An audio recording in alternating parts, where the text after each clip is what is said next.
Hello everyone, I am Autumn Snow and I am your psychology student worker, and I thought I would put together a little video for you guys to complete your junior year because you guys should be so proud of the accomplishments you have made this far. And I know your junior year can be stressful, but it's also really rewarding and an exciting time. So I'm here to kind of ease some of your stress and make it a little bit easier for you to work through this. So your first step, and you've probably all heard about this already, is your junior portfolio. And your senior status and junior portfolios are due March 1st of this year. As a reminder, you need to have completed 90 credits, a cumulative GPA of 2.5 or higher, and in your psychology course, a GPA of 2.75 or higher. You will need, for this portfolio, your letter of recommendation from someone that is not in the psychology department, your professional portfolio. You will need to schedule an appointment with me, as well as schedule an appointment for your resume, so seeking help from the academic advisor. And then finally, when you're all done with this, you will need the faculty to approve your senior status. So let's go over the portfolio, and I have here actually my portfolio here for you guys. I think there's a lot of pressure on making this thing, perfect, and I think you can have a really fun time creating this because I obviously decorated this in my own personal way, and I'm gonna just show you the insides as we go through here. So the first thing you'll need, and this will be the first thing that you open, is going to be your cover letter. And I want to make a preface that there's only going to be a few things that you will actually need to create for this portfolio, which is primarily this first section. And this will be really good for you guys to do because if you want to apply for graduate school, get your practicum placement, or find a job after college here, these will be all things necessary to even put in an application anywhere. So it's important you do a really good job of this. You can always use your resources like the Writing Center. But the first thing is your cover letter that is seeking senior status. So you will say, "Dear Psychology Department faculty, I am pleased to submit my junior portfolio to the Psychology Department." And you will list all the reasons why you think you are a good fit for this program. And something that's very important is at the end you need to sign it.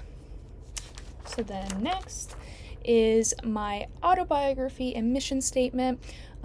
These are all things that give you the reason that you've wanted to do this in the first place. So why did you choose, psychology? What led you to this path? So I have my goals and past experiences, my future plans, and my mission statement that will tell me, what is my end goal in this all. So then continuing on, we have my reflection paper. And this is just a reflection of my entire journey here at Concordia and what has Concordia given you. So I've actually broken it down into Concordia's model statement, so mind, body, and spirit, and I give all the reasons that Concordia has given me the strengths to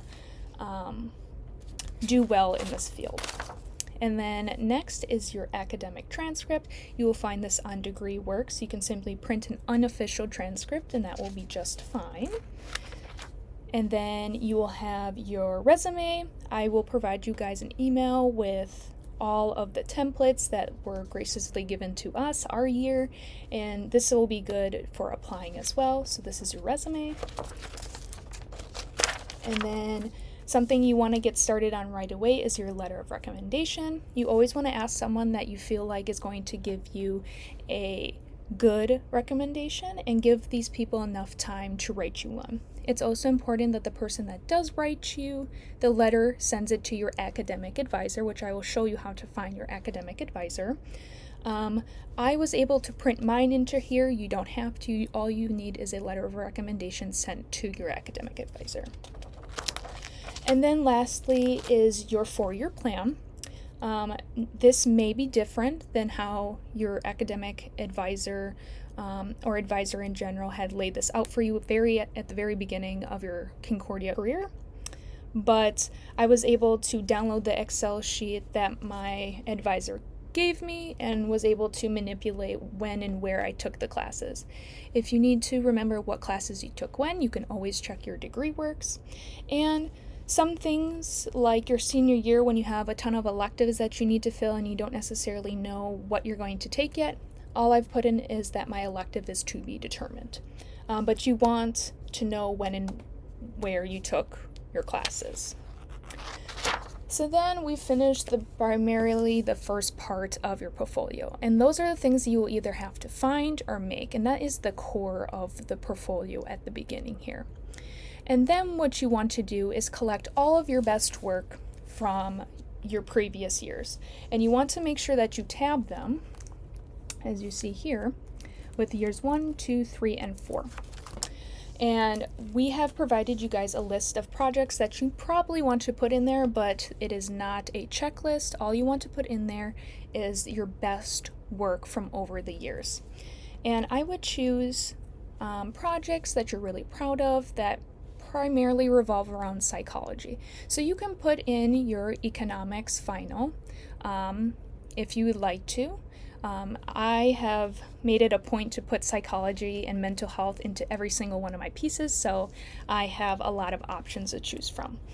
So, as you can see, I've done loads of research papers on mental health, etc. And you kind of just go through every year. So that was my first year. Then you do it for your second year, and what you've done so far for your third year as a junior.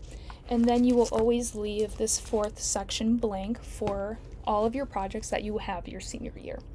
And then at the end, I thought it would be really cool to put in all of my certificates that I've earned, my honor roll things, certificates for completing research, my CPR certificate, my QPR certificate, all things that would be good to show anyone.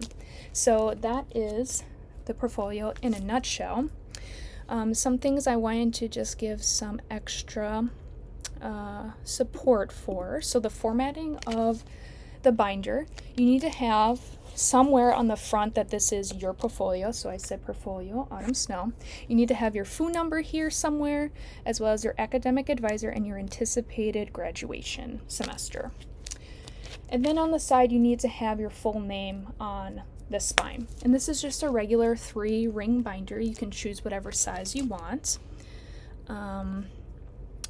Some reminders is that when you are going to schedule an appointment with your career advisor, you need to start asking her for appointments like pretty soon, because her time fills up pretty quickly. So it's important to get that email out and schedule that appointment to look over your resume. And then part of this is that you need to schedule a meeting with me. So I have a meeting link with all of my in-person and virtual times where you will sign up or either email me separately to get extra time for this. And all I ask for our meeting is that you have a pretty good concept and grasp of their portfolio, as well as started on some of these things, as well as asking for your letter of recommendation early and giving your recommender time to do your recommendation. So this sums up the junior portfolio in a nutshell.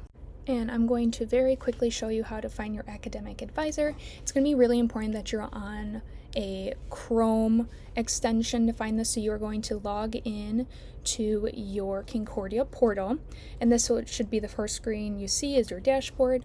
You're going to simply scroll down a little bit, and sometimes you might have to scroll down a little bit further to find it, but it is this extension here, the EAB Navigate for Students, and you'll see that there's a tab for advisors, and you can simply scroll for all of your advisors.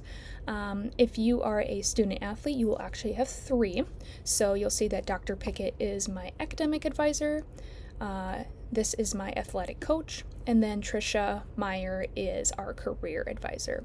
If you don't see this widget pop up, all you need to do is type in this EAB Navigate for Students, and you can say Review Profile, but that is how you find your academic advisor. So now going into step 2 of your junior year, after you complete the portfolio, you will be looking at practicum and internship placements. And I will have to say, from behalf of all the seniors, this is probably going to be the most fun you've ever had if you choose a practicum site that is in your best interest. I know I went to affiliated clinical services, and I am choosing to go more the therapy route. So I went to a therapy clinic and I got to observe all of these really fun and interesting types of techniques for therapy.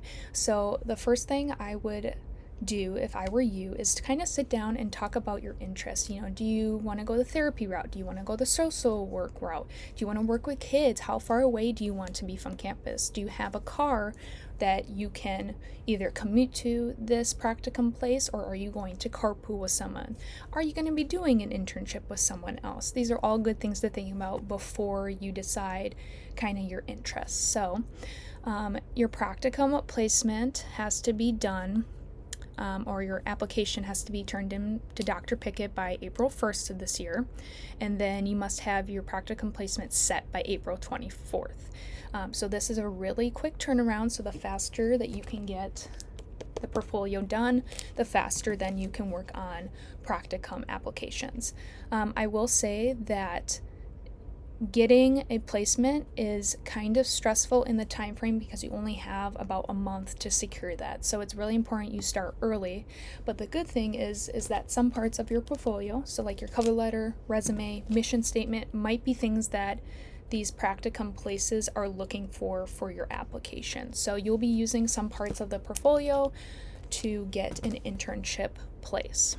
Another really important thing I wanted to point out is when you are going through the practicum checklist, you will obviously meet first with your advisor to review the practicum requirements, complete the practicum application, and it's important to note that this must be signed by your academic advisor prior to submitting it to Dr. Pickett. So you will schedule a separate meeting with your academic advisor, and they will mostly want to know that your interest in this internship, and they will sign off that they believe that you are ready to be at this practicum place. And then from there, you will complete the application and approval for your site that Dr. Pickett will sign. And then once your practicum is approved, Dr. Pickett will get the required paperwork for you. You will mostly do this in your practicum class your senior year and get all of the paperwork that you will need that your supervisor will also have to sign. But then you will be granted permission to start your practicum. So this is what the application looks like, and you'll give this to Dr. Pickett when you feel as though you are ready. I would go ahead and reach out to a couple of the practicum place sites. We will give you guys a practicum list site full of previous places that students have gone through, and you might want to look there first because these places are really receptive to CUW students and love us, and would like to have some more of us back because you guys represent us really well in the community.